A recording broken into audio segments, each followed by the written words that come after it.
Dear student of class 11, हम लोग last class में एपी का बात किए हैं। ठीक है, जब आप और आगे बढ़ रहे हैं तो चैप्टर का नाम यहाँ पे एपी करके नहीं दिया है, यहाँ पे नाम क्या है? Sequence and series. तो सीक्वेंस क्या होता है और सीरीज क्या होता है?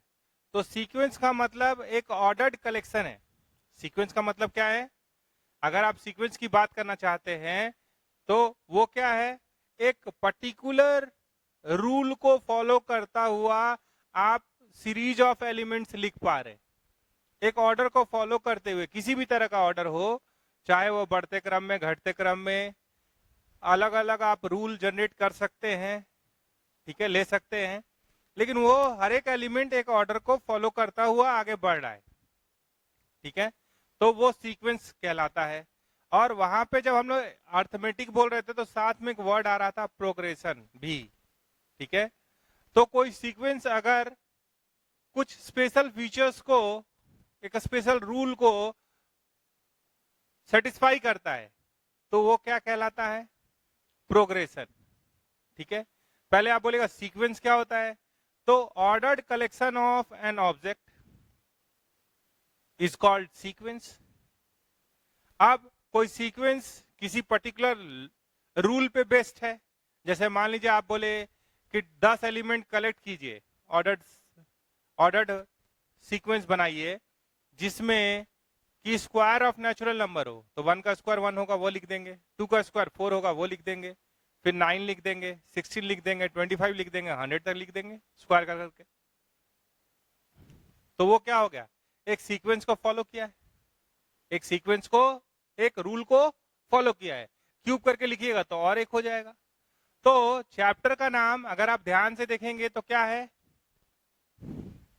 थोड़ा सा उसका बात कर दे, फिर हम लोग आगे बढ़ेंगे। एपी आप पढ़े थे इसलिए पहले उसका बात कर दिए। अब थोड़ा सा चैप्टर के नाम पे आइए, सीक्वेंस एंड सीरीज। तो आपको थोड़ा सा सोचना यह है कि सीक्वेंस क्या होता है और सीरीज का क्या डेफिनेशन लिख सकते हैं। देखिए, तो जब सीक्वेंस का बात करना होगा तो क्या, किस तरह का बात होगा? एक कलेक्शन होगा ऑब्जेक्ट्स का इन ऑर्डर। जैसे आप एक वर्ड सुने होंगे sets, collection of well defined elements. ठीक है, तो वहां पे ऑर्डर का बात नहीं होता है, लेकिन सीक्वेंस का जैसे ही बात कीजिएगा तो वहां पे ऑर्डर आएगा। मतलब एक सर्टेन ऑर्डर को फॉलो करते हुए आप आगे बढ़ेंगे। जैसे आप लिखे 1, तो उसके बाद 2 लिखे, तो उसके बाद फिर 1 नहीं लिख सकते। अगर 1 के बाद 2 लिखे, अगर आप एक एक बढ़ा के जा रहे हैं तो 3 4 ऐसे लिखते जाएंगे। अगर स्क्वायर करके जा रहे हैं तो 1 का स्क्वायर 1, 2 का स्क्वायर 2, 3 का स्क्वायर 2 का स्क्वायर 4, 3 का स्क्वायर 9। एक ऑर्डर को फॉलो करना है, तो ये क्या कहलाता है? सीक्वेंस। तो सीक्वेंस बहुत तरीके का हो सकता है। अब रूल दिया रहेगा वहां पे, आपको सीक्वेंस का ऑब्जेक्ट्स लिखना पड़ेगा। ठीक है, जैसे अगर हम बोले कि an is equals to 3n plus 5, right the 5 elements of this. अगर ऐसे बोले तो अगर यहाँ पे n इज इक्वल्स टू 1 डालेंगे, 5 एलिमेंट, क्या बोले? Right the 5 elements of this sequence, 5 elements. तो आप क्या कीजिए, n इज इक्वल्स टू 1 डालिए, तो क्या मिला? 8। 2 डालिए, 3 2 जा 6 प्लस 5 11। 3 डालिए, 9 प्लस 5 14। और लिख दीजिए। 4 डाले, 3 4 जा 12 प्लस 5 17। 3 5 जा 15 प्लस 5 20। हो गया 5 एलिमेंट। तो उस सीक्वेंस का 5 एलिमेंट आप लिस्ट कर दिए एक ऑर्डर में। वो कौन सा रूल फॉलो कर रहा है? तो 3n प्लस 5 का रूल फॉलो कर रहा है। तो आप 1 से शुरू किए नेचुरल नंबर से, और 5 तक बोला तो 5 तक चले गए। ठीक है, अब सीक्वेंसेस बहुत सारा मिल गया। अगर वो स्पेसिफिक पैटर्न को फॉलो करता है जो हम लोग को यहां पढ़ना है, इसके अंदर आप 3 चीज पढ़ेंगे। अर्थमेटिक प्रोग्रेशन देखे थे आप, ज्योमेट्रिकल प्रोग्रेशन और एक है हार्मोनिक प्रोग्रेशन, एक है अर्थमेटिक प्रोग्रेशन। थोड़ा सा देख लीजिए क्या क्या होता है, या इस पे थोड़ी देर में बात करते हैं। पहले सीक्वेंस का बात एक बार और देख लेते हैं। यहाँ पे जो वर्ड सीक्वेंस है उसका बात और देख लेते हैं, और सीरीज भी किस चीज से रिलेटेड है उसको देख लेते हैं, फिर इधर आ रहे हैं। जैसे यहाँ पे आप देख रहे हैं सीक्वेंस वर्ड लिखा हुआ है, यहाँ पे क्या लिखा हुआ है देखिए जरा। Assume that there is a generation gap of 30 years.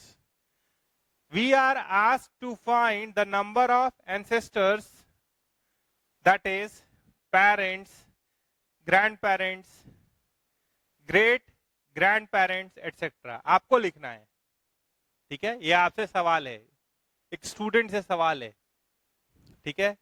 तो पेरेंट्स का अगर बात कीजिएगा, ठीक है, तो मम्मी पापा कितने लोग हो गए? 2 लोग। पेरेंट्स में कितने लोग आए? 2 लोग। अब जो मदर फादर हैं उनके मदर फादर, तो कितने लोग आ जाएंगे आगे? अगर नेक्स्ट जनरेशन पे 30 इयर्स और आगे जाइएगा, अभी आप है, आपसे 30 इयर्स बड़े मम्मी पापा, 2 लोग आ गए। अब इनसे 30 इयर्स बड़े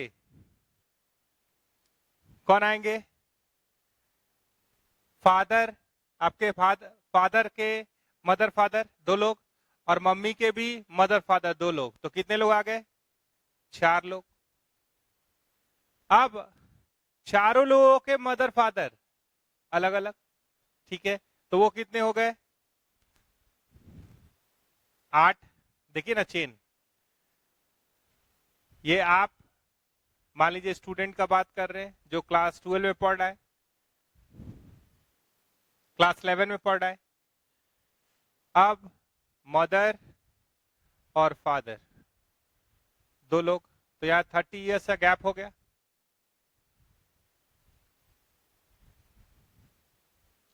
अब इनके मदर फादर और इनके मदर फादर, तो इस जनरेशन में कितने लोग हो गए? इस जनरेशन, ये जो एंसेस्टर का जनरेशन हुआ इसमें कितने लोग हो गए? 4 लोग। अब हर एक के मदर फादर को जोड़िएगा तो कितने लोग होंगे उससे ऊपर वाले जनरेशन में? बोलिए। तो 8 के बाद 4 के बाद 8 आएगा, 2 2, 8 के बाद 16, 16 के बाद सबका 2 2, तो 32। ये कब तक चलेगा? तो जनरेशन गैप 30 इयर्स का है, और 300 साल तक लोग मान लीजिए अवेलेबल हैं। 300 साल के तक के लोग अगर जी रहे हैं, उस समय का बात है, तो कितने जनरेशन तक हमको जाना चाहिए? 300/30, यानी 10 जनरेशन कवर करना चाहिए,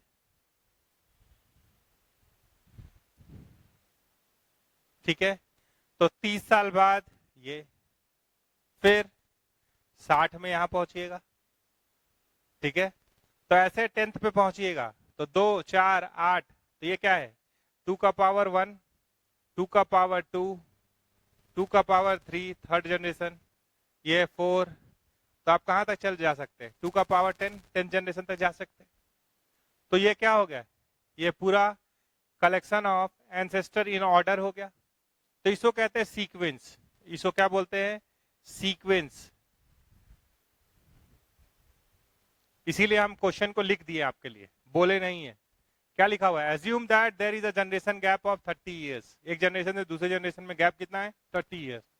हिसाब कितने का निकालना है? 300 साल, अभी से 300 साल का। तो आपसे बड़े 30 साल बड़े मम्मी पापा, दोनों के मम्मी पापा 4 लोग, तो यहां से आपसे यहां आने में 30 साल, ठीक है। तो 30 का गैप, तो हम लोग 10 जनरेशन कवर कर सकते हैं वहां से 30 के गैप से।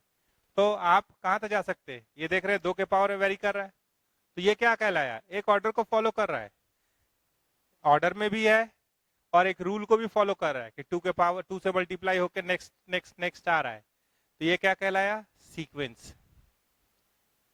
अगर इसको आप A1 बोल देंगे, इसको A2 बोल देंगे, इसको A3 और आखिरी वाले को A10, तो अगर आप बात कर रहे हैं A1 plus A2 dot dot A10, तो ये है सीरीज सम, है ना? तो sum associated with a sequence is called series. ये क्या है? Sum associated with a sequence, ये है। ठीक है, तो सीक्वेंस क्या होता है आप देख लिए, और इसके सम का बात कर रहे हैं, वो किसके अंदर होगा? तो सीरीज वर्ड के अंदर होगा। सम एसोसिएटेड विथ अ सीक्वेंस, ठीक है, उसको क्या बोलेंगे? सीरीज।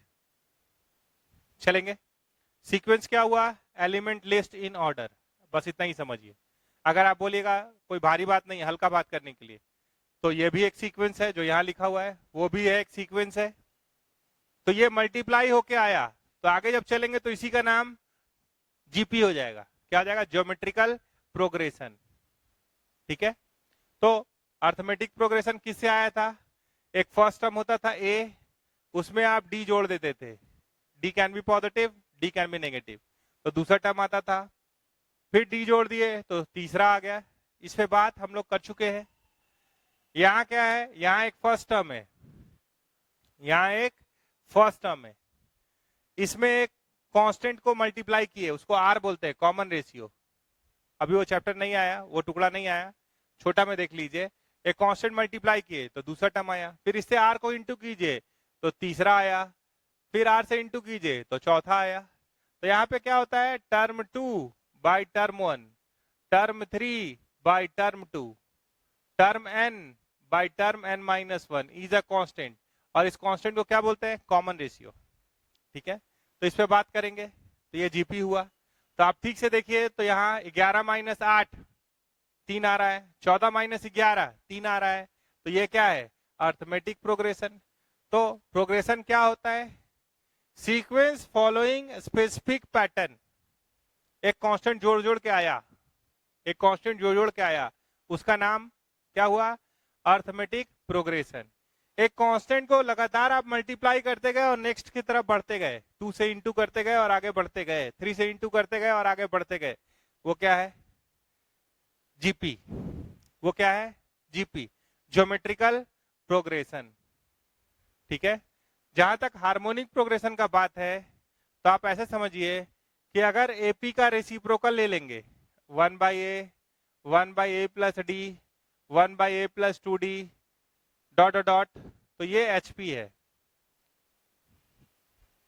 मतलब अगर कोई सीरीज एचपी में होता है, तो आप हर एक टर्म का रेसिप्रोकल ले लीजिएगा तो एपी हो जाएगा। अगर कोई एपी में है और हर एक टर्म का रेसिप्रोकल ले लीजिएगा तो वो क्या होगा? एचपी होगा। इस पे भी बात होगा। पहले ये दोनों वर्ड क्लियर है ना? तो इस चैप्टर का नाम एपी है ना जीपी है। यहाँ पे वर्ड थोड़ा सा जनरल है, सीक्वेंस एंड सीरीज। तो यहाँ पे पहले तो एपी पढ़ लिए, कुछ सवाल और देख लेते हैं सीक्वेंस और सीक्वेंस वर्ड से रिलेटेड, कुछ बेसिक्स कर लेते हैं एनसीईआरटी से रिलेटेड, फिर हम लोग जहां थे वहां लौट जाएंगे। पहले हम लोग एपी क्यों कवर किए? इसलिए क्योंकि वो आप 10th क्लास में पढ़ के आए थे, उतना पहले कर लीजिए। 2 क्लास कर चुके हैं हम लोग। आगे बढ़ते हैं किस वर्ड की तरफ? इस पे फोकस करते हुए। ठीक है, तो कुछ क्वेश्चन लिखेंगे, मिटाएंगे इसको। तो आपसे सबसे पहला सवाल है, write down the first 5 terms of the sequence whose nth term, nth term दिया हुआ है।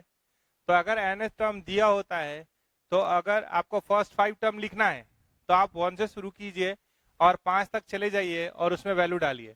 जैसे क्वेश्चन नंबर ए को देखिएगा, 1 का ए, तो A N is equals to लिख रहा है n इंटू एन प्लस 2। तो आप n के जगह पे यहाँ पे जितना वैल्यू डालिएगा उतना टर्म मिलेगा, वो वाला टर्म मिल जाएगा। जैसे फर्स्ट 5 लिखना है तो पहले n के जगह पे put n is equals to 1 to get the first term.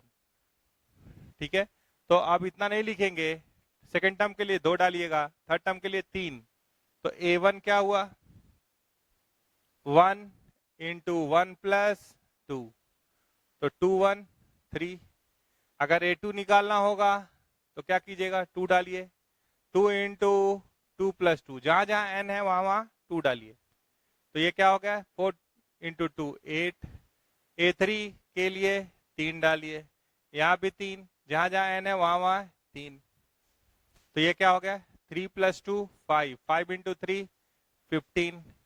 A4 n is equal to 4, तो 4, 4 प्लस 2 6 इंटू 4 क्या हो गया 24। A5 तक जाना है सब में, तो 5 और 5 प्लस 2 क्या हुआ 7, 7 5 जा 35। तो आप बोलिएगा फर्स्ट 5 टर्म, तो हम लिखेंगे कॉमा देके 3 कॉमा 8 कॉमा 15 कॉमा 24 कॉमा 35। ये हो गया फर्स्ट का। तो क्या आप इसी तरीके से B C D E F निकाल सकते हैं। एक मान लीजिए ई में दिख रहा है कुछ -1 का पावर में दिख रहा है, तो जरा देखें वो कहाँ ले जाएगा। तो बाकी आपका होमवर्क है, ई हम बनाने जा रहे हैं। तो ई में क्या मिला ए एन बराबर -1 का पावर n-1, 5 का पावर n+1। तो A1 तो -1 का पावर 1 - 1 0, 5 का पावर 2, तो -1 का पावर 0 1 होता है, 1 इंटू 25, तो ये 25 हो गया। अब 2 डालिए, तो -1 का पावर 2 - 1 यानी -1 का पावर 1 यानी -1 रहेगा, और 5 का पावर 2 + 1 तो 3, तो -125।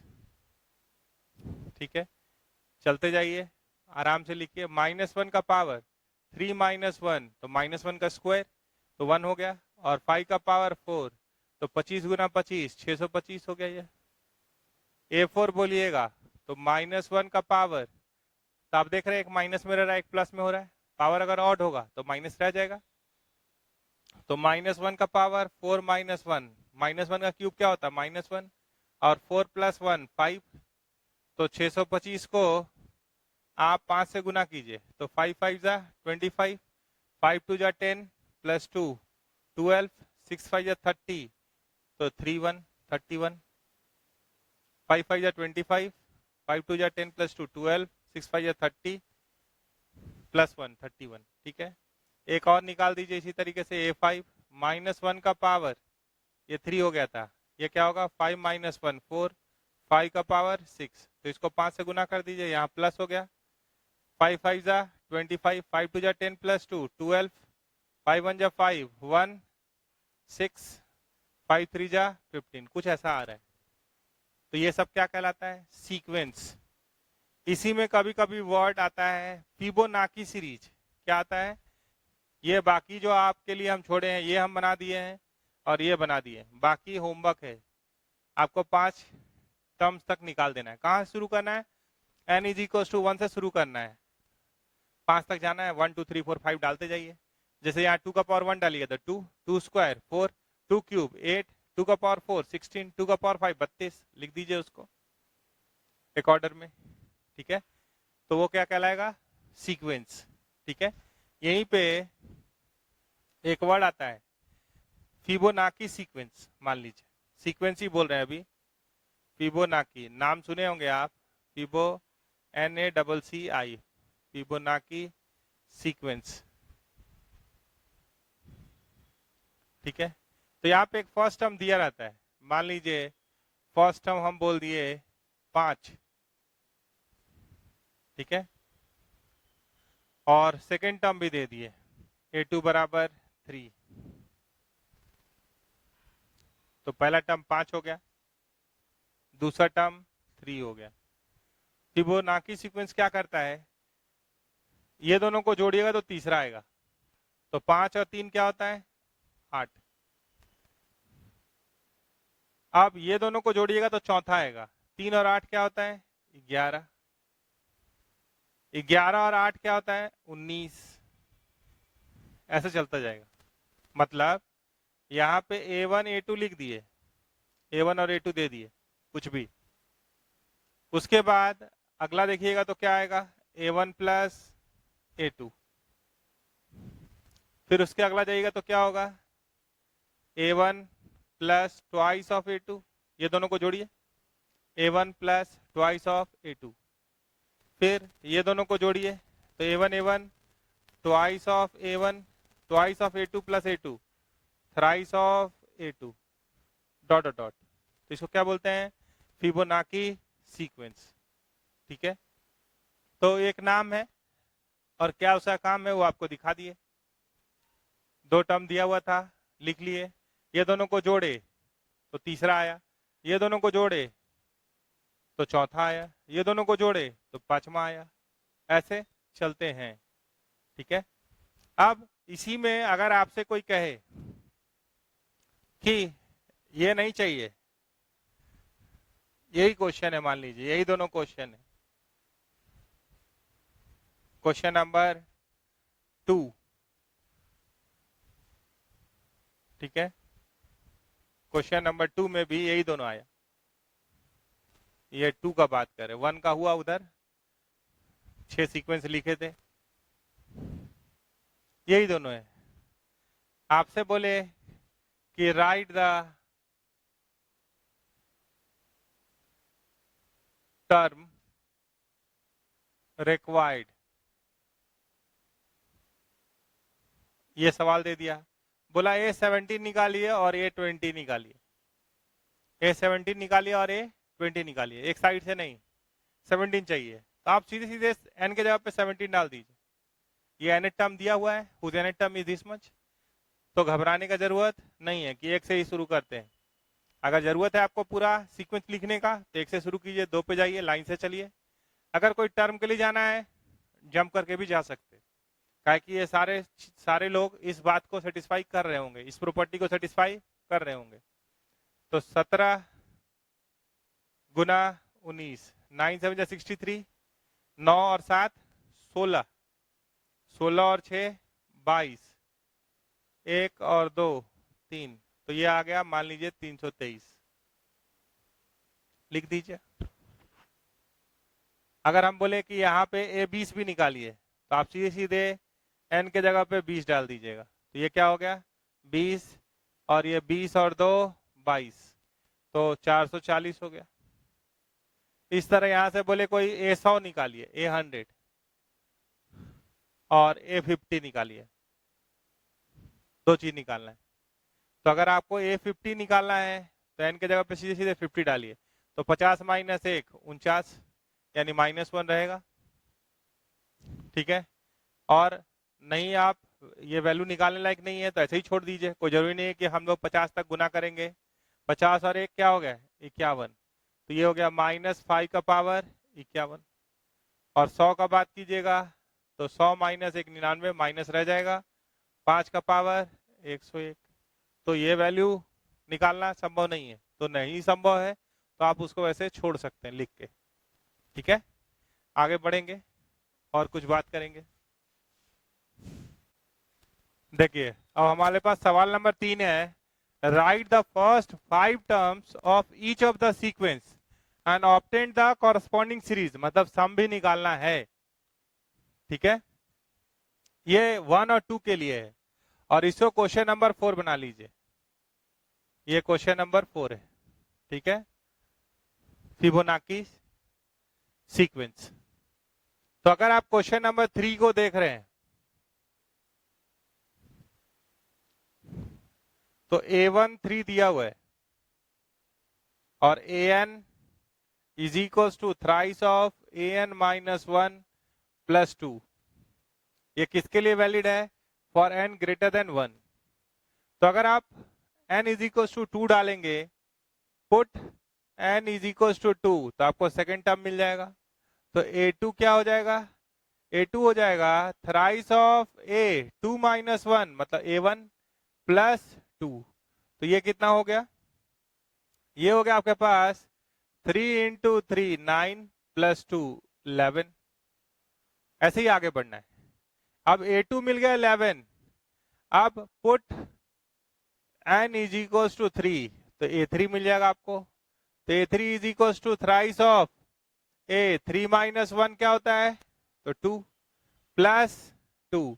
तो A2 मिल चुका है, बिना A2 निकाले हम यहाँ नहीं जा पाते, तो यहाँ पे आप जंप करके नहीं जा सकते। अगर ऐसा कुछ लिखा है n के टर्म में नहीं है an, और इधर भी an माइनस 1 है, तो आप एक ऑर्डर को फॉलो करते हुए चल सकते हैं। तो ये क्या हो गया, थ्राइस इंटू 11 प्लस 2, तो 11 3 या 33, 33 प्लस 2 35। अब आप n इज इक्वल टू 4 डालेंगे तो ये 4 आएगा, तो ये क्या होगा, थ्राइस ऑफ A3 प्लस 2, तो ये हो गया 3 इंटू 35 प्लस 2, तो 5 3 जा 15, और 5 में 2 जोड़ेंगे तो क्या आएगा 7, तो एक ही बार लिख देते हैं, 5 3 जा 15, 3 3 जा 9, 9 1 10। ऐसा कुछ आ रहा है, ये 105 हो रहा है ना, प्लस 2 107, और एक और लिखना है, तो ऐसे ही आगे बढ़ना है। A5, तो यहाँ n के जगह पे 5 डाले, तो ये हो गया थ्राइस ऑफ A4 प्लस 2, तो थ्राइस ऑफ 107 प्लस 2, 7 3 या 21, तो 1 लिखते प्लस 2 3, 3 0 0, 2 आ गया, 3 1 जा 3। ऐसे करके आराम से कैलकुलेट कर लीजिए। जहां तक सेकंड सवाल का सवाल है, यहाँ पे 3 का 2 का बात है, तो 3 का 2 यहां बना देते हैं। A1 2 है, A2 भी 2 है, AN के बारे में क्या लिखा हुआ है, हाँ, लेकिन यहाँ पे एक बात और सुनिए, सीरीज क्या, सीक्वेंस क्या हो गया उसको लिखिए। तो पहले A1 लिखाता है, फिर A2, फिर A3, फिर A4, फिर A5, तो 3, 3 के बाद 11, 11 के बाद 35, फिर 107, फिर 323, ये हुआ सीक्वेंस। ये क्या कहलाएगा, सीक्वेंस। और कॉरस्पॉन्डिंग सीरीज कहेगा तो आपको इसको जोड़ना होगा। सीरीज कहेगा तो सीरीज मतलब 3 प्लस 11 प्लस 35 प्लस 107 प्लस 323, जोड़ लेंगे, 3 और 7 10, 5 15 1 16 3 19, 2 3 5 1 6 और 1 7, 3 1 4, ऐसे कुछ आ रहा है, जोड़ लीजिए आप आराम से, आप हमसे अच्छा जोड़ सकते हैं। हाँ, तो सीरीज बोलेगा तो सीरीज क्या है, sum of sequence, sum of each atom of the sequence. तो 5 बोला था तो 5 का सीरीज ये हुआ, 6 बोलता तो 6 तक जोड़ते, 7 बोलता तो 7 तक, n बोलता तो n तक जोड़ते। अब आइए 3 का 2 पे, A1 भी 2 है और A2 भी 2 है, और इसका रिकर्सिव रिलेशन है AN बराबर AN माइनस 1 माइनस 1 अलग से। तो अगर आप यहाँ पे A3 डालिएगा, n के जगह पे 3, क्योंकि 2 तक तो दिया ही हुआ है, तो ये क्या होगा A2 माइनस 1, तो A2 माइनस 1 मतलब 2 माइनस 1 1। अगर n के जगह पे 4 डालिएगा तो क्या होगा, A4 माइनस 1 माइनस 1 मतलब A3 माइनस 1, तो क्या हो गया 0। A5 बोलिएगा तो होगा A4 माइनस 1, तो 0 माइनस 1, क्या आ गया माइनस 1। तो अगर सीक्वेंस का बात कीजिएगा तो क्या आया, पहला और दूसरा क्या है 2 2, तो सीक्वेंस है 2 2, फिर आपको मिला है 1 0 माइनस 1 1 0 माइनस 1, और सीरीज मतलब सम एसोसिएटेड विद दिस, तो 2 2 4 1 5 0 माइनस 1, कट गया, ये 4 आ गया। ठीक है, अब आपके पास एक है क्वेश्चन नंबर 4, ध्यान से देखिए, बाकी मिटा दे रहे हैं।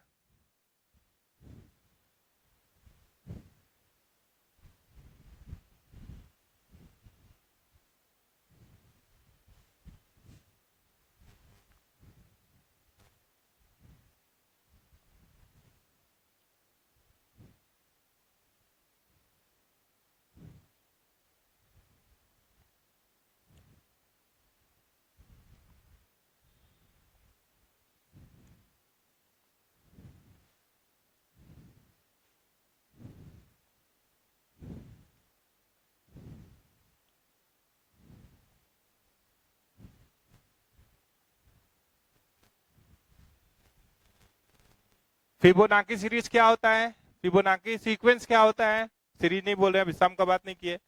फिबोनाची सीक्वेंस क्या होता है, अगर आप फर्स्ट और सेकंड को जोड़िएगा तो थर्ड मिलेगा, सेकंड और थर्ड को जोड़िएगा टर्म को तो फोर्थ मिलेगा, ठीक है। फोर्थ और फिफ्थ को जोड़िएगा तो सिक्स्थ मिलेगा, 10वां और 11वां को जोड़िएगा तो 12वां मिलेगा, ऐसे चलता है। तो A1 1 है और A2 भी 1 है। क्या बोल रहा है, AN से पहले कौन था, देखिए AN अगर आप देखे थे तो उससे पहले ठीक पहले क्या था, AN-1 और AN-2, तो ये दोनों का जोड़ इसके बराबर, तो फिबोनाची सीरीज का सीक्वेंस का ही बात कर रहा है, ठीक है। तो हम लोग को n इज इक्वल्स टू 1 2 3 4 5 के लिए निकालना है। तो अगर ये फाइंड करना है, तो अगर n इज इक्वल्स टू 1 डाल रहे हैं तो ये क्या आ रहा है, an प्लस 1 बाई an, मतलब A2 by A1, A2 by A1, तो A2 कितना है 1 है और ये भी क्या है 1, तो आंसर 1 हो गया। अगर आप आगे बढ़िएगा n इज इक्वल टू 2 डालिएगा और उस समय आपको अगर इसका वैल्यू चाहिए तो A1 2 प्लस 1, तो ये 3 हो जाएगा और ये 2 हो जाएगा। तो आप बताइए कि A3 कैसे निकालिएगा, अगर यहाँ पे क्या दिया हुआ है, an is equals to an-1 an-2, तो n के जगह पे अगर 3 डालिएगा तो क्या हो जाएगा, ये A2 प्लस A1, मतलब ये कितना हो गया 1 प्लस 1 दैट इज 2, तो ये आ गया 2 और ये दिया हुआ है 1, तो ये ऐसा हो गया। अब 3 4 5 के लिए इसी तरह निकालना है, तो an plus 1 by an, put n is equals to 1 और 2 तो डाल दिए, अब 3 डालिए तो क्या हो गया A3 3 plus 1 4, A4 by A3, तो A4 बाई A3 का अगर बात कीजिएगा तो A4 निकालना होगा, A3 तो निकला हुआ है, तो इसमें आप n के जगह पे 4 डालिए, तो A4 कितना हो गया A3 4 माइनस 1 3 प्लस A2, तो A3 है 2 और A2 है 1, तो ये हो गया 3। ऐसे भी आप जान रहे हैं फिबोनाची सीरीज मतलब 1 1 1 1 2 1 2 3 2 plus 3 5 A1 A2 A3 A4 A5, अच्छा 5 डालेंगे तो 6 का भी जरूरत होगा, तो 3 प्लस 5 8, अब धड़ाधड़ लिख दीजिए A4 by A3, A4 1 2 3 4, A4 A4 आया 3 और A3 आया 2। अच्छा जब आप n इज इक्वल्स टू 4 डालेंगे तो ये रेशियो क्या बन जाएगा A5 बाई A4, तो A5 कितना है 5 और A4 कितना है 3, तो ये आंसर। और जब n इज इक्वल्स टू 5 डालेंगे तो ये क्या बन जाएगा A6 बाई A5, A6 कितना है 8 और A5 कितना है 5, तो ये आंसर। अगर इसका सीरीज बोलिएगा तो सबको लिख के जोड़ना होगा, सीरीज मतलब सम, इन सब का सम, जो एसोसिएटेड सम है उसको क्या बोलते हैं सीरीज। आगे चलेंगे, इसको मिटाएंगे। देखिए अब जो भी एनसीईआरटी में सवाल दिया है उसको एक बार थोड़ा थोड़ा सवाल को ले लेते हैं। एनसीईआरटी का जो पैटर्न है एग्जैक्टली वही नहीं, डाटा बदल के भी जो जो चीज की जरूरत पड़ेगा वो एक बार हम लोग रिकॉल कर लेते हैं। एपी का तो एपी हम लोग पढ़ चुके हैं, बेसिक्स उसका जान चुके हैं 10th में भी, और हम भी आपको बता चुके हैं। तो पहला सवाल है, ये 10th क्लास में भी आप सुने होंगे, in an AP in an arithmetic progression if mth term is n and nth term is m, जबकि m और n बराबर नहीं है, find the pth term.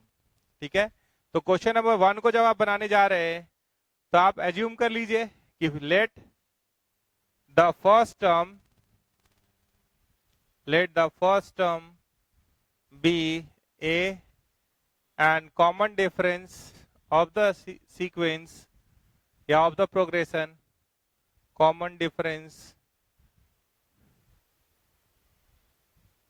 B D.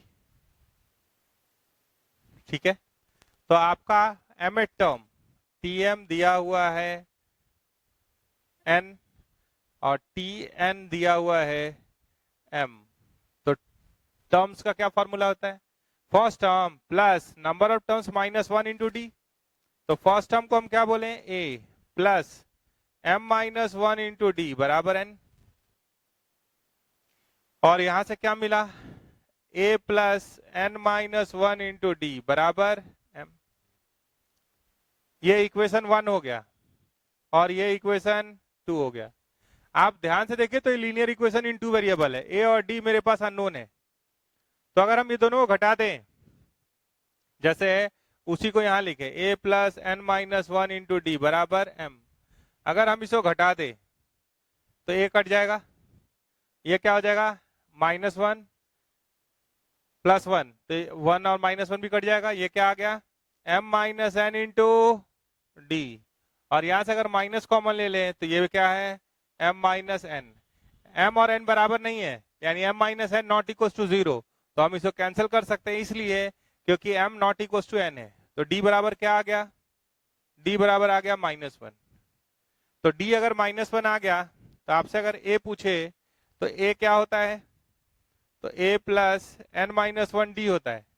तो a बराबर क्या बोल सकते हैं? m minus n minus 1 into d. D का वैल्यू कितना है? माइनस 1। तो यहां माइनस 1 डाल दीजिए, तो माइनस माइनस क्या हो गया? प्लस। तो ये हो गया m प्लस एन माइनस 1। तो आपसे बोला टीपी बताइए, तो टीपी क्या होगा? a plus P minus 1 into D. तो फर्स्ट टर्म कितना है? तो ये है m प्लस एन माइनस 1 और ये हो गया p माइनस 1 इंटू माइनस 1। तो ये क्या दिख रहा है? m plus n minus p। Minus 1 plus 1 cut जाएगा, तो ये आंसर हो गया। तो आपको बेसिकली यहाँ पे जोड़ घटाओ काम देगा। जैसे एपी में चल रहा है तो जोड़ घटाओ, और आगे जो मिलने वाला है वो जीपी है, तो वहां पे देखेंगे तो मल्टीप्लाई डिवाइड काम देगा। यहाँ पे जनरली घटाओ काम देता है, वहां पे ध्यान से देखिएगा तो डिवाइड काम देता है। ठीक है, या जनरल बोले तो जोड़ घटाओ इसमें और उसमें मल्टीप्लाई डिवाइड, जो आगे आने वाला है अगले क्लास में, ज्योमेट्रिकल प्रोग्रेशन। ठीक है, तो अभी हम लोग सवाल नंबर 2 पे चलेंगे। ठीक है, तो सवाल नंबर 2 क्या लिखा हुआ है उसको जल्दी से पढ़ लीजिए। पहला हो गया, और सारा सवाल जितना भी एनसीईआरटी में दिया हुआ है, आरएस वाले में दिया है, वो सबको धीरे धीरे करके आपको बना लेना है। वर्ड प्रॉब्लम हो तो भी, एक आध वर्ड प्रॉब्लम भी हम लोग भी ले लेते हैं थोड़ी देर में। ठीक है, चलिए सवाल नंबर 2 पे चलिए। If the sum of n terms of an AP, Sn दिया हुआ है। क्वेश्चन नंबर 2, एसएन दिया हुआ है NP plus half n into n minus 1 into q, where p and q are some constant. Find the common difference.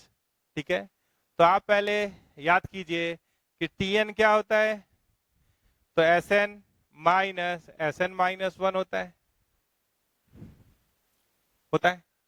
और अगर आपसे पूछेंगे कि d क्या होता है, तो कॉमन डिफरेंस क्या होता है, तो आप उसका जनरल बोलिएगा तो क्या बोलिएगा? tn माइनस tn माइनस 1 होता है। तो ऐसे आप चल सकते हैं। तो यहाँ पे n का जैसा वैल्यू डालिएगा उसके हिसाब से वो आउटपुट देगा। तो देखिए Sn दिया हुआ है, हम n के जगह पे n माइनस 1 डाल रहे हैं। Put n is equal to n minus 1, तो ये क्या दिखाई देगा? n minus 1 into p plus half of n minus 1, n minus 1 minus 1, n minus 2 into q. अब Sn से इसको घटाना है, तो Sn क्या है लिख लीजिए थोड़ा यहीं पे। तो ये है np plus half of n into n minus 1 into q. घटाइए, तो घटाने के लिए क्या करेंगे? साइन चेंज कर दीजिए। तो यहाँ क्या हो गया? Sn माइनस 1 तो यहाँ NP, यहाँ भी NP कट गया, माइनस माइनस प्लस P बचा है, हाफ कॉमन है, हाफ n-1 भी है, कॉमन है, Q भी कॉमन है, ले लीजिए, हाफ n-1 कॉमन है, Q कॉमन है, और यहाँ क्या बचा N, और यहाँ क्या बचा n-2 विथ माइनस साइन, तो माइनस N प्लस 2, तो NN कट गया, तो ये कैसा दिख रहा है, ये 2 भी कट जाएगा, तो ये क्या आ गया TN P plus half, half का तो 2 साफे हो गया, ये क्या हो गया n-1 इंटू Q, तो TN अगर दिया है तो n-1 कैसे निकलेगा, तो n की जगह पे n-1 डाल के, तो यहाँ P का P रह गया, n की जगह पे n-1 डाले, तो ये n-2 इंटू Q हो गया, घटाइए, तो ये क्या हो गया Tn-1 D होता है, PP साफ कट गया, ये n-1 minus n plus 2 into Q, तो ये कट गया 2 माइनस 1, यानी ये हो गया Q, D बराबर Q, सोच लीजिए आंसर। तो दोनों बात रिपीट कर दिए क्योंकि ये बहुत इंपॉर्टेंट है, एक बार में हो सकता है आपके मन से स्किप हो जाए, तो दूसरा हो गया। अब तीसरे पे चलिए,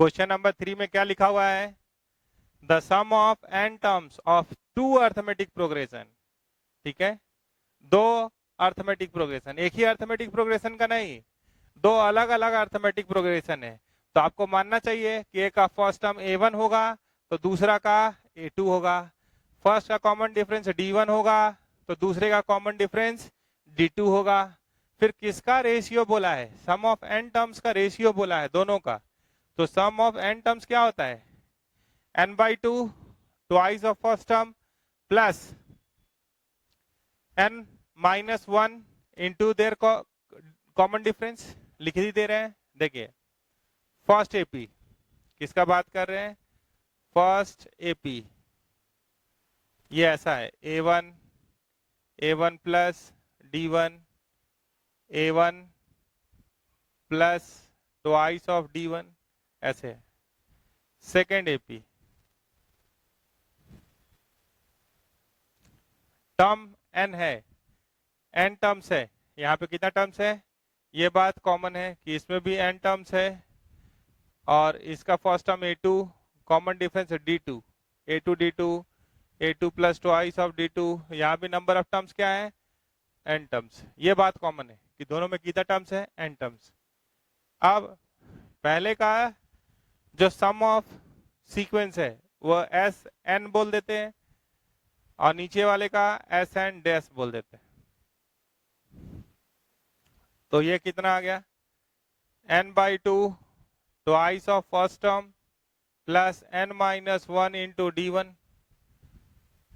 ये क्या हो गया n/2 twice of first term plus number of terms -1 into common difference हुआ, ये रेशियो दिया हुआ है, ये रेशियो दिया हुआ है 3n प्लस 8 7n प्लस 15, ये दिया हुआ है, तो ये तो कैंसिल हो गया, ठीक है, और आप यहाँ पे n का वैल्यू 10 5 15 20 कुछ भी डालेंगे, ये हमेशा ट्रू होगा, ये एक आइडेंटिटी की तरह है कि यहाँ पे n का जितना वैल्यू है मन करे डालिए, ये सबके लिए, ठीक है, आइडेंटिटी, जैसे A1 और D दे दीजिएगा, A2 और D2 भी दे दीजिएगा, और n का वैल्यू डालते जाइएगा, तो ये LHS बराबर RHS आता जाएगा, this is true for all n, ऐसे समझिए, for the given set of A1 D1 A2 D2, ये सबके लिए ट्रू है, ये n के लिए है, मतलब जनरल है, तो आपको क्या बोला, find the ratio of 12 term, तो आप सोचिए कि यहाँ 2 है, 12 टर्म का अगर रेशियो चाहिए तो आपको फाइंड करना है T12 बाई T12 डैश, दूसरा को डैश बोल देते हैं, तो ये क्या है A1 प्लस 11 D1 और A2 प्लस 11 D2, ये चाहिए, तो यहाँ दिक्कत क्या है कि यहाँ ट्वाइस है, तो अगर ट्वाइस यहाँ है, यहाँ भी 2 आ जाए, अगर यहाँ 2 नहीं था तो यहाँ 11 चाहिए। अगर इसको 2 से गुना कीजिएगा तो ये कैसा दिख रहा है, 2a1 प्लस 22d1, इसको भी 2 से गुना कीजिए ताकि नो चेंज, 22d2। तो अगर 2a1 और 2a2 दिख रहा है तो यहाँ पे क्या चाहिए, 22, बोलिए ना, यहाँ पे कितना चाहिए, 22। तो यानी यहाँ पे n-1 के जगह पे 22 डालिए, यानी n इज इक्वल टू क्या डालिए, 23। n का वैल्यू कितना, 23। तो जब आप n का वैल्यू 23 डालेंगे तो देखिए आ जाएगा। देखिए इससे कंपेयर कीजिए, जब 2a है तो यहाँ क्या चाहिए 22, यहाँ क्या दिख रहा है n-1 और दोनों के जगह पे क्या चाहिए 22। तो आप n-1 को 11 12 नहीं कीजिए, सीधे किससे बराबर कीजिए, 22 से। इस सिस्टम से कंपेयर कीजिए, तो n का वैल्यू कितना आया 23, उसको उधर भी डाल दीजिए, आ गया। तो जैसे ही आप यहाँ पे 23 डालेंगे तो 23 माइनस 1 22 होगा, तो twice of 11 plus 22 d1, twice of a2 plus 22 d2, ठीक है। Twice of a1 plus 22 times d1, twice of a2 plus 22 times d2 बराबर n का वैल्यू कितना डालें 23, तो ये हो गया 3 इंटू 23 प्लस 8 और 7 इंटू 23 प्लस 15, ये डालना है। तो अगर लेफ्ट साइड देख रहे हैं आप, तो लेफ्ट साइड से अगर 2 कॉमन लेके काट दीजिएगा तो ये हो जाएगा a1 प्लस 11 d1 और a2 प्लस 11 d2। तो 3 गुना 3 9, 69 आ रहा है ये, और 8 जोड़ दीजिए तो 9 8 17 77 आ रहा है ये, और 7 3 या 21, 7 2 या 14 और 2 16, और इसे 15 जोड़ दीजिए तो 5 1 6, 6 1 7, ये 176 आ रहा है, ठीक है। तो 11 से काटिए, 11 7 जा 77, 11 1 जा 11, 11 6 जा 60, तो ये आ गया 7/16 ऐसा कुछ आ रहा है, तो आंसर। तो जब 12 टर्म का रेशियो बोला तो आप 11 और 12 डालने पे मत सोचिए, क्योंकि यहाँ पे क्या छुप उलझा हुआ है, ट्वाइस।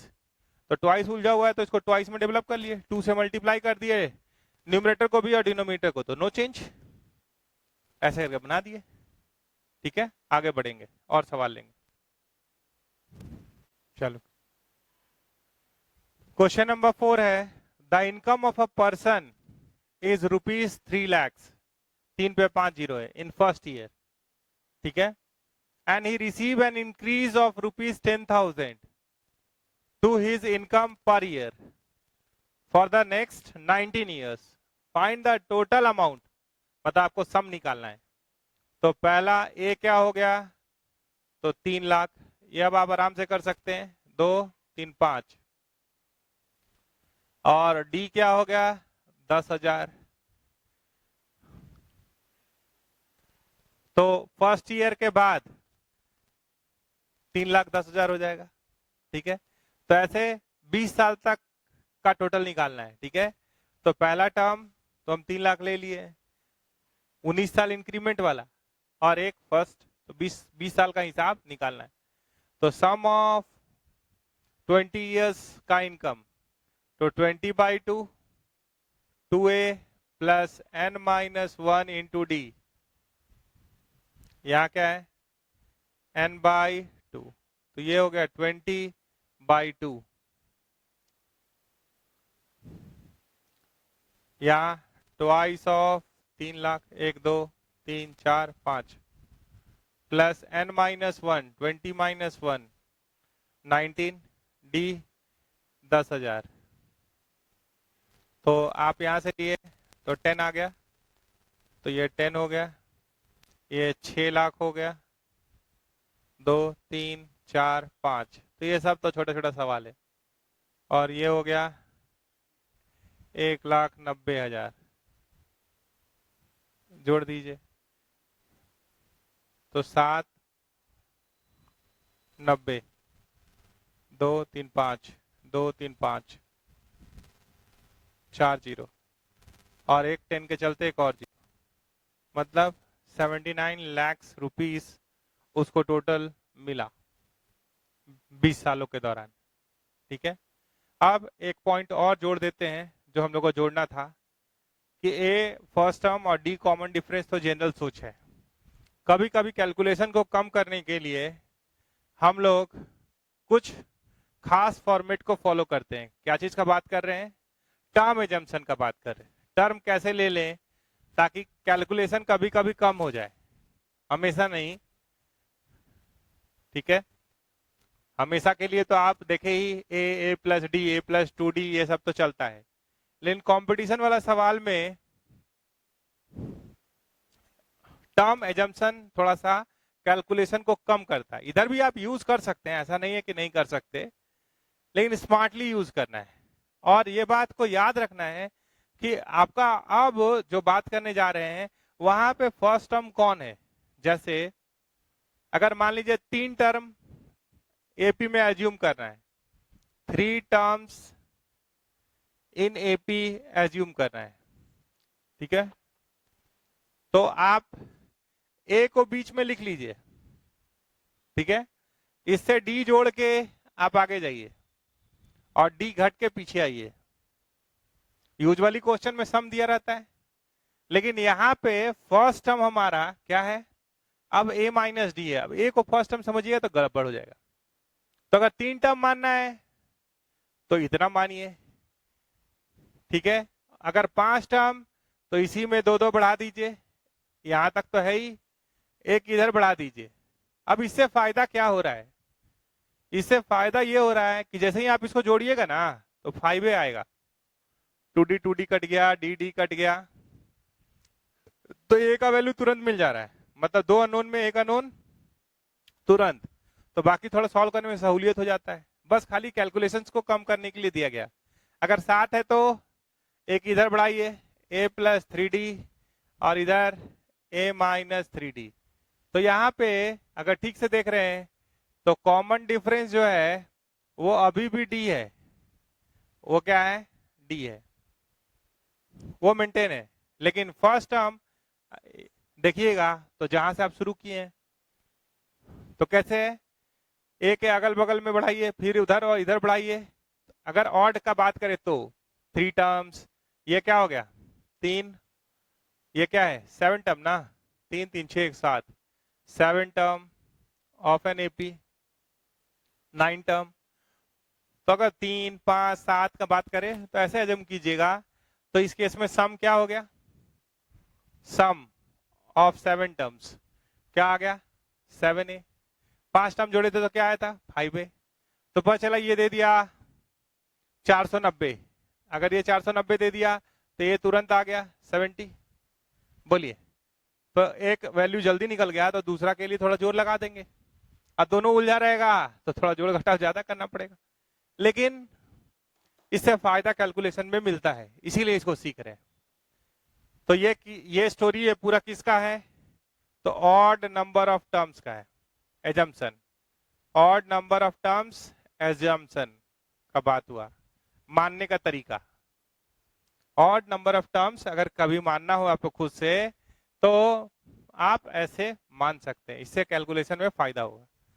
अगर बोलेगा इवन नंबर ऑफ टर्म्स मानना है, इवन नंबर ऑफ टर्म्स चाहिए, ठीक है, तो इसको कैसे लेके चलेंगे?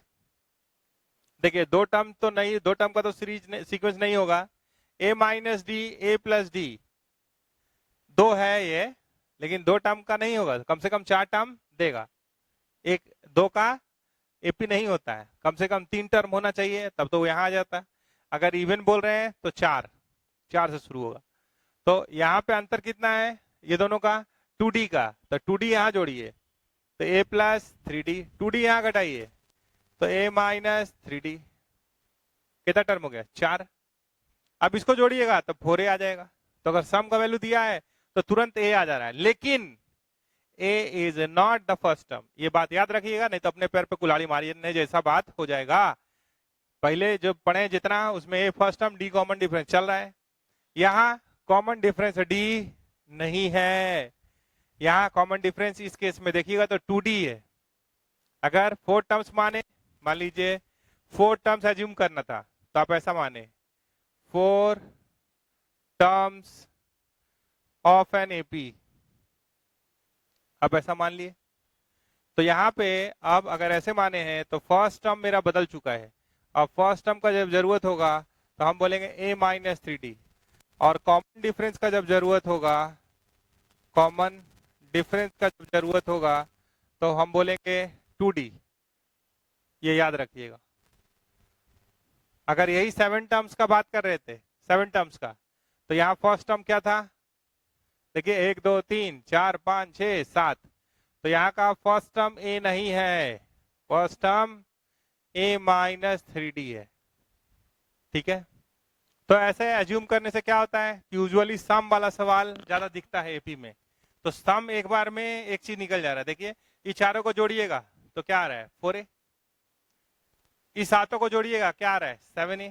तो एक रेडीमेड तैयार है, और दूसरा जो कांस्टेंट दिया है, दूसरा जो कहानी सुनाया है, उसे निकाल लीजिए, दोनों मिला के सॉल्व कर लीजिए, तो थोड़ा सा आंसर आपको जल्दी मिलेगा।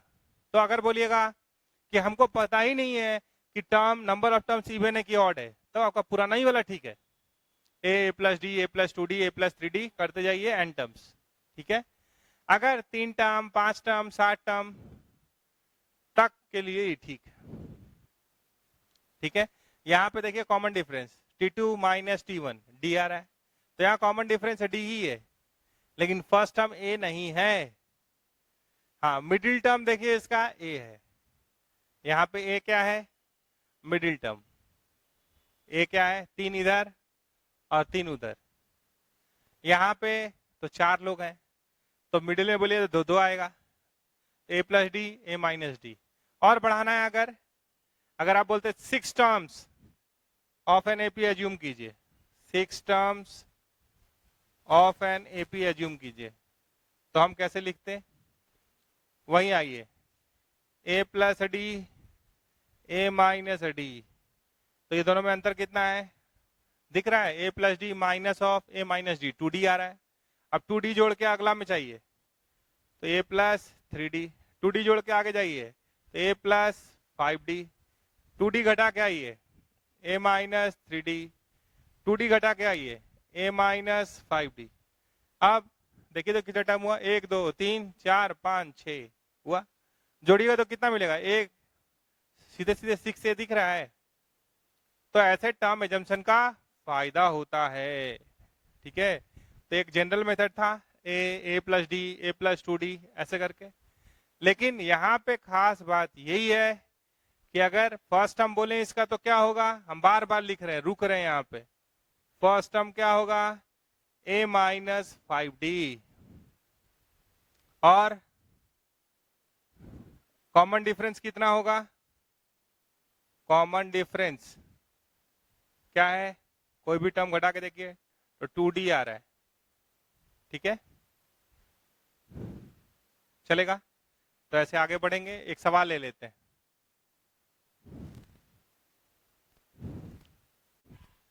तो एक सवाल उस पर ले रहे हैं ताकि वो बात क्रिस्टल क्लियर हो जाए, कोई मन में डाउट ना रहे।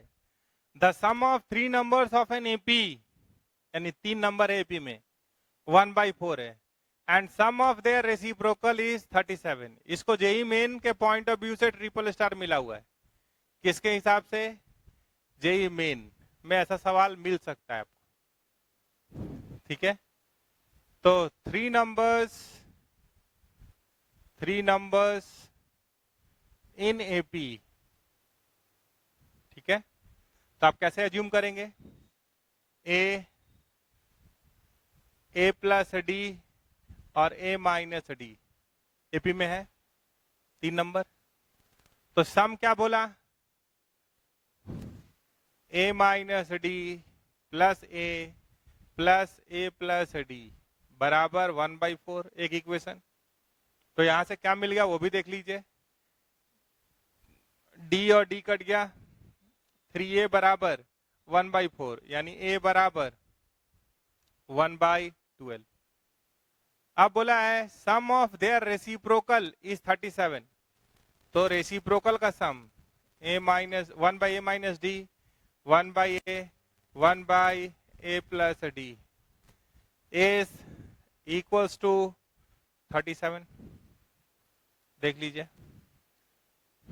इसका सम, रेसिप्रोकल का सम क्या है, तो 37 है। ले लिए। जब आप आगे बढ़ेंगे तो ये पता है आपको, थोड़ा सा और देखिए, अगर हम ये दोनों को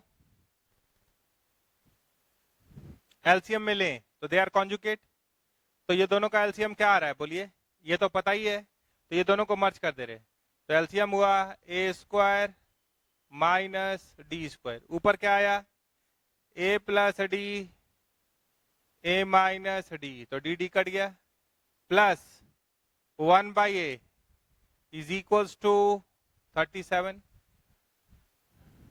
तो आपको क्या मिल रहा है, ध्यान से देखिए, ए और डी ठीक से लिखिएगा, ए और डी ठीक से लिखिएगा। तो ए और ए 2a हो गया, तो 2a by a square minus d square plus 1 by a बराबर 37। तो थोड़ा सा मेहनत करना होगा। ए का वैल्यू क्या है 1 बाई 12, तो ये क्या हो गया, देखिए 1 बाई 6, 2a मतलब 1 बाई 6, ये हो गया 1 बाई 1, 12 का square 144 minus d square plus 12, 1 by a मतलब 12 बराबर 37। तो इसको ध्यान से देखेंगे तो ये कैंसिल हो सकता है क्या, हाँ हो सकता है, 12 इंटू 12 है तो 24 6 जा, तो आप यहाँ एलसीएम ले लीजिए, तो ये क्या हो गया 1 माइनस 144 डी स्क्वायर, ये ऊपर चला गया, तो 144 बाई 6, तो 24 आएगा, देखिए 4 6 जा 24, 6 2 जा 12 प्लस 2 14 आ रहा है, 6 से डिवाइड कर दिए, और 37 माइनस 12 तो 25 आ रहा है ना, ये 25 12 37 होता है।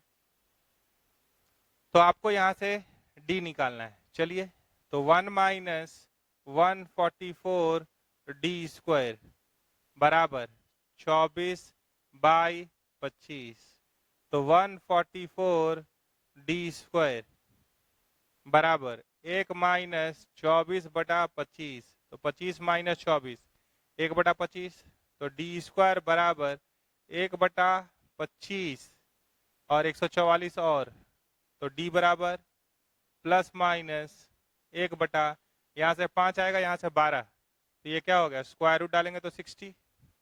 तो दो केस आ रहा है, डी बराबर अगर 1 बाई 60 लीजिएगा तो ए कितना आ चुका है, ए तो फिक्स है 1 बाई 12, तो पहला नंबर क्या है ए माइनस डी, फिर क्या है ए, और फिर क्या है ए प्लस डी, तो डालिए 1 बटा 12 माइनस 1 बटा 60, 1 बटा 12, 1 बटा 12 प्लस 1 बटा 60, एलसीएम क्या हुआ 60, 5 माइनस 1 4, 4 बाई 60, तो 1 बाई 15, 1 बाई 12, देख लीजिए, और 5 और 1 6, 1 बाई 10, ऐसा कुछ आ रहा है,